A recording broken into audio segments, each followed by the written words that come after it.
करने के लिए हमारे साथ एडवोकेट भानु प्रताप जी मौजूद हैं। सर, सबसे पहला सवाल यही कि जो स्थिति देश में इस वक्त चल रही है, 28 मई की जो चीजें सामने आई और अब विनेश फोगाट का ये ऐलान कि अपने मेडल्स को वो गंगा में प्रवाहित कर देंगे, किस प्रकार से देख रहे हैं? देखिए, 28 फरवरी को जिस बदतमीजी के साथ 28 मई को जिस बदतमीजी के साथ में, ये यूं कहूं सीधे मायने में कि पुलिस की गुंडागर्दी के साथ में जबरदस्ती घसीट कर पीट कर पहलवानों को जिस तरह से हटाया गया, महिला पहलवानों को, और उसके बाद में डिटेन करके रखा गया और उसके खिलाफ एफआईआर की गई। सबसे बड़ी जो बात है, उनके खिलाफ एफआईआर की गई। सेक्शन 147, 149, 186, 353, 332 और कई तरह की धाराएं जो लगाई हैं उसमें, वो जो एफआईआर की गई, मैं समझता हूँ ये बहुत ही नृशंस व्यवहार है, बहुत ही क्रूअल एटीट्यूड न केवल पुलिस का बल्कि शासन प्रशासन का है, और ये दमनकारी काम है लोकतंत्र में, दमनकारी काम, और वो भी एक जायज मांग को लेकर जब संघर्ष किया जा रहा है, प्रदर्शन किया जा रहा है, उसको लेकर इस तरह की दमनकारी नीति सरकार की, ये देश के लिए बहुत घातक है और पूरा देश स्तब्ध है सरकार के इस काम से। एक और जो इसमें बड़ी बात है, इस सारी चीजों को हम अलग अलग नहीं कर सकते, इसको इकट्ठा करके देखना पड़ेगा। मुझे पता नहीं, कोई एक आईएएस आईपीएस है, कोई आईपीएस है, उसका नाम वाम मुझे पता नहीं, लेकिन उसने जिस तरह का ट्वीट किया है, जिस तरह की इस ट्वीट में उसने भाषा बोली है कि जरूरत पड़ी तो गोली भी मारेंगे, वो जो उसने कहा है, और मतलब बहुत ही अभद्र और बहुत ही घटिया। अब वो रिटायर है, उसके बावजूद उसके ये शब्द हैं, तो आप समझ सकते हैं कि ये एक विशेष मानसिकता से पीड़ित जो लोग हैं, वो किस तरह की सोच देश के प्रति, देश के खिलाड़ियों के प्रति, देश के महिला खिलाड़ियों के प्रति, जिन्होंने देश का मान दुनिया में बढ़ाया, उनके प्रति रखते हैं। ये बहुत ही गंभीर है। हाँ, अस्थाना वस्थाना कोई करके है। उन्होंने पूरा ये बोला कि अभी तो कचरे की तरह घसीट कर लेकर गए हैं, अगर जरूरत पड़ी तो गोली भी मारेंगे। लास्ट लाइन ये थी कि पोस्टमार्टम टेबल पर मिलेंगे।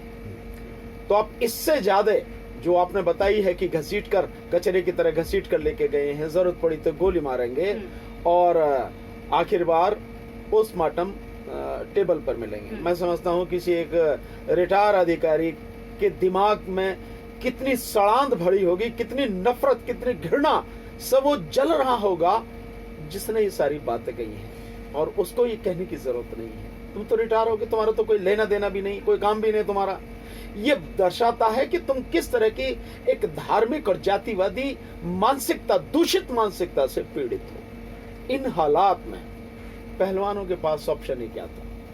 तो जो अब हालात लगातार बन रहे हैं, अगर किसी की इज्जत ही सही सलामत नहीं है और अपनी इज्जत के लिए कोई व्यक्ति संघर्ष करता है, फिर भी सरकार नहीं सुनती है, तो किसी के पास ऑप्शन ही क्या बचता है?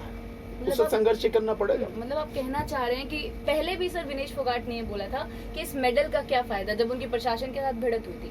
आज इतना बड़ा ऐलान कर देना कि जो मेडल ओलंपिक्स में उन लोगों ने जीते हैं, कॉमनवेल्थ में उन लोगों ने जीते हैं, उनको गंगा में प्रवाहित कर देंगे। एक और सर ये बयान कि राष्ट्रपति को देने का उन्होंने सोचा, प्रधानमंत्री को लौटाने का उनको सोचा, लेकिन यही चीज सामने आई कि जब उन लोगों ने, उनकी सुध-बुध ही नहीं पहुंची, इतने दिन से वो लोग बैठे हैं, तो वापस किसको किया जाए मेडल? नहीं, देखिए, मेरा व्यक्तिगत मानना यह है कि मेडल किसी को भी वापस करने की उन्हें जरूरत नहीं थी, और मेडल गंगा में प्रवाहित करने की भी उन्हें कोई जरूरत नहीं। वो मेडल उन्होंने वर्षों की कड़ी मेहनत, लगन और पूरे समर्पण के साथ, पूरी ईमानदारी के साथ देश का मान बढ़ाते हुए जीते हैं। उन्होंने देश का मान बढ़ाया। एक प्रधानमंत्री, उसके सरकार अगर जायज मांग को भी नहीं सुन रही है और अपराधी को बचाने के लिए उसने सब कुछ दांव पे लगा दिया है, तो उसका अपनी जगह काम जैसा भी उसका करने का तरीका है वो कर रहा है, लेकिन मैं नहीं मानता कि इसके लिए मेडल किसी को भी देने की या गंगा में प्रवाहित करने की कोई जरूरत है, बिल्कुल कुछ भी करने की जरूरत नहीं। मेडल आप अपने पास रखिए, वो हमेशा के लिए आपने जिस तरह का काम किया, देश का मान बढ़ा, याद रहेंगे, देश की यादगार है वो। अभी आप गंगा में प्रवाहित कर देते हैं, कभी आप गए हो गंगा में, अगर आपने देखा हो तो लोग अस्थियां प्रवाहित करते हैं, उसमें पैसे डाल देते हैं, वो कलश भी जो लेके जाते हैं उस कलश को डालते हैं, आपने इधर डाला उधर वो डुबकी लगा कर वो सब निकाल लेते हैं। ऐसे ही होगा, आप ये गंगा में प्रवाहित करेंगे, दूसरा जो साथ में खड़ा है कोई भी वो जाएगा, जो वहां पर रेगुलर जिनका ये काम है, जो पैसे उसमें से निकालते रहते हैं, सामान कोई डाला उसको निकाल लेते हैं, तो वो डुबकी लगाएगा, आपका मेडल निकाल के रख लेगा। आपकी तरफ से सांकेतिक है, पर मेरे विचार से इसकी जरूरत नहीं है। रही बात कि आप उसके बाद में इंडिया गेट पर आमरण अनशन करेंगे, मैं इस बात से सहमत हूं कि ऐसे देश में किसी को भी आएगा जिस देश में देश का प्रधानमंत्री दोगले चरित्र का हो, वो कहता कुछ हो, करता कुछ हो, दिखाता कुछ हो। और जिस समय मेडल जीत कर ये पहलवान लेकर आए थे, इन सबको बुलाकर प्रधानमंत्री ने जिस तरह से इनको भोज दिया, सम्मान किया, और विनेश के लिए जैसे कहा कि विनेश फोगाट ये तो मेरे परिवार की है, और आज सुनने को तैयार नहीं, बल्कि उसके आदेश के बाद जिस गुंडागर्दी से पुलिस पेश आई और फिर उनके खिलाफ एफआईआर हुई, तो किसी के भी मन में आएगा ऐसे देश में रहने का क्या फायदा है, ऐसे देश में जीने का क्या फायदा है, जिस देश में देश का प्रधानमंत्री दोगले चरित्र का हो, झूठ बोलने वाला हो, और आपकी जायज मांग को भी नहीं सुनना हो। कानून जो जिस कार्रवाई को करने के लिए अधिकृत करता है पुलिस को, पुलिस वो कार्रवाई नहीं कर रही, किसकी वजह से? प्रधानमंत्री की वजह से, गृह मंत्री की वजह से। सो कानून का अपमान, संविधान का अपमान, देश की बहन बेटियों की इज्जत आबरू से खिलवाड़, और इसका अंदाजा नहीं प्रधानमंत्री को कि इसका कितना गंभीर असर लोगों के, नौजवानों के, यूथ के दिलो दिमाग पर पड़ रहा होगा कि मेडल भी जीत कर लाओ, आप सारी मेहनत भी करो तो फायदा क्या है, या कोई सम्मान नहीं, कुछ नहीं। जी यही सर, यही दर्शाने की कोशिश की जा रही है इस पूरे मसले से कि अगर वो प्रवाहित करने जा रहे तो ये स्थिति उन पर आन पड़ी है कि इतने मेडल जीतने के बाद भी 35 दिनों में बैठना पड़ा, और बैठने से भी काम नहीं चला तो उन्हें घसीट कर ले जाया गया और एफआईआर उन पर ही दर्ज कर दी गई। यानी जिस व्यक्ति को सलाखों के पीछे होना चाहिए था, वो प्रधानमंत्री के साथ नई संसद के उद्घाटन में मौज ले रहा है, मस्ती ले रहा है, और जिन बेटियों के साथ में इतनी दुर्घटना हुई है, इतना दुर्घटना नहीं मैं कहूंगा कि इतना बड़ा अपराध हुआ है, वो उस अपराध में उनको न्याय मिल जाए उसके लिए संघर्ष करिए। उनके खिलाफ एफआईआर, उन्हें मारा भी गया, उन्हें पीटा भी गया, उन्हें घसीटा भी गया, बदतमीजी भी की गई, और उसके बाद एफआईआर भी हुई। तो ये जो सारी चीजें हैं, ये इस देश के पूरे यूथ को हतोत्साहित करेगी कि ऐसे देश का क्या फायदा है, ऐसे देश में क्या रहना है। और शायद इसीलिए आज की स्थिति आ गई है कि देश में से हर साल 8 लाख से ज्यादा जो नौजवान हैं पढ़ने वाले, पढ़ने के लिए विदेशों में जा रहे हैं। इसी वजह से स्थिति आ रही है कि देश को अब तक तकरीबन 14 लाख लोग, करोड़पति, अरबपति इस देश को छोड़कर विदेशों की नागरिकता ले चुके हैं। ये है, और इसीलिए ये जो सारी स्थिति आ रही है, ये पूरे न केवल यूथ, बेरोजगार, उन सब लोगों में ये सारी की सारी चीजें आ रही, इससे देश का बहुत बड़ा नुकसान होगा।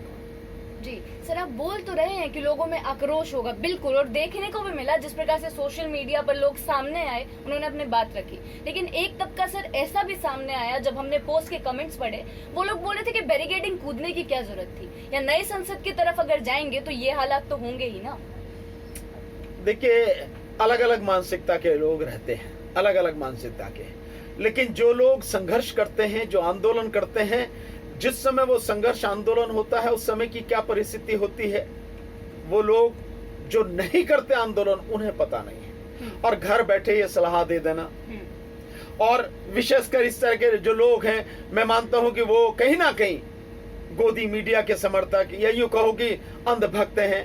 वो अंधभक्तों का तो जो मन में आए वो कुछ भी कह सकते हैं, इससे कोई फर्क नहीं पड़ता। लेकिन जो आंदोलन कर रहे होते हैं उसकी क्या परिस्थिति होती है वो उस समय निर्भर करता है, उस पर निर्भर करता है जिस समय और जहां आंदोलन चल रहा होता है। और आक्रोश तो होता ही है, गुस्सा तो होता ही है। अगर आपकी इतनी सी बात नहीं सुनी जा रही कि एक अपराधी जिसने इतना जघन्य अपराध किया है उस अपराधी को अरेस्ट करने की बात हो रही है, इस्तीफा देने की बात हो रही है कि वो इस्तीफा दे, उसे अरेस्ट किया जाए और कानूनी कार्रवाई की जाए, और 35 दिन तक बैठे हैं, कुछ नहीं हो रहा, और बेटी बचाओ बेटी पढ़ाओ का नारा है, तो व्यक्ति क्या करेगा? इन हालात में जो कदम वो उठा रहे हैं और जो अमर अनशन का उन्होंने निर्णय लिया है, मैं निश्चित रूप से उनके निर्णय से सहमत भी हूं और उनके निर्णय के साथ भी हूं। हम भी हर कदम उनके साथ कंधे से कंधा मिलाकर लड़ेंगे, कदम से कदम मिलाकर चलेंगे। जी, एक तरफ तो महिला पहलवानों का ये ऐलान कि इंडिया गेट पर आमरण अनशन के लिए बैठ जाएंगे, इससे साफ जाहिर हो रहा है कि आगे की स्थिति का पता नहीं है किसके साथ क्या हो सकता है। दूसरी तरफ 5 जून को ब्रजभूषण का अयोध्या में महाशक्ति प्रदर्शन, 10 से 11 लाख लोगों के आने का अनुमान। इसको फिर देश में जो स्थिति फैल रही है, जो लोग उनके समर्थन में वहां पहुंचेंगे, उसको किस प्रकार से देख रहे हैं आप? नहीं, ये सिर्फ जो उसके समर्थन की बात हो रही है, जो कहा जा रहा है, कहने को कुछ भी कहा जा सकता है। 10 से 11 लाख, 12 लाख, 50 लाख कहने में क्या जाता है, जुबानी तो हिलती है, बात असली है करने की। पर जो भी आए, जो भी उसके साथ में खड़े, मैं यही कहूंगा कि वो लोग अपराधियों का समर्थन कर रहे हैं, जिनको इस देश की बहन बेटियों की इज्जत की परवाह नहीं है, और बहन बेटियों की इज्जत आबरू से खिलवाड़ करने वाले व्यक्ति के साथ में जो भी लोग खड़े हैं, तो मैं समझता हूं वो इससे बिल्कुल साफ ही हो जाता है कि वो लोग अपराधियों के साथ में हैं और बहन बेटियों की इज्जत आबरू की उनकी नजर में कोई कीमत नहीं है। तो ऐसे लोगों का होना ना होना मैं समझता हूं एक बराबर है, उनका कोई महत्व नहीं है। कम से कम वो इंसान कहलाने के लायक तो नहीं है। जितने भी ये लोग हैं जो उसका साथ दे रहे हैं या साथ देंगे, वो इंसान कहलाने के लायक तो है ही नहीं। बेटी किसी की हो, बहन किसी की हो, महिला कोई भी हो, अगर उसका मान सम्मान नहीं है, किसी भी जाति किसी भी धर्म की हो, वो किसी भी देश किसी भी कोने की हो, अगर उसका मान सम्मान किसी इंसान के नजर में नहीं है, तो मैं नहीं मानता कि वो इंसान कहलाने के काबिल है। क्योंकि इंसान को एक बात जरूर ध्यान रखनी चाहिए, ये महिला ही है जिसकी कोख से जन्म लेकर इंसान इस धरती पर आता है। उसकी कोख में पलता 9 महीने, तब इस धरती का मुंह देख पाता है। तो उसका एहसान, या यूं कहो कि उसका कर्जा, या उसके ममता, उसके प्यार की कीमत कम से कम इंसान में तो नहीं है जो चुका पाए। तो इंसान को ये जरूर ध्यान रखना चाहिए, और अगर कोई ध्यान नहीं रखता, मैं समझता हूं इंसान कहलाने के काबिल नहीं है। रही बात जो भी होगा, ये तो लड़ाई आर पार की है, आने दो, सामने जो भी आएगा, जो भी देखा जाएगा, जैसा भी होगा। हम पहलवानों के साथ में हैं, महिला पहलवानों के साथ में हैं, और इस अन्याय के खिलाफ सरकार के विरोध में हैं। डटकर मुकाबला करेंगे, जो होगी सो देखी जाएगी। जी, बहुत बहुत शुक्रिया आपका।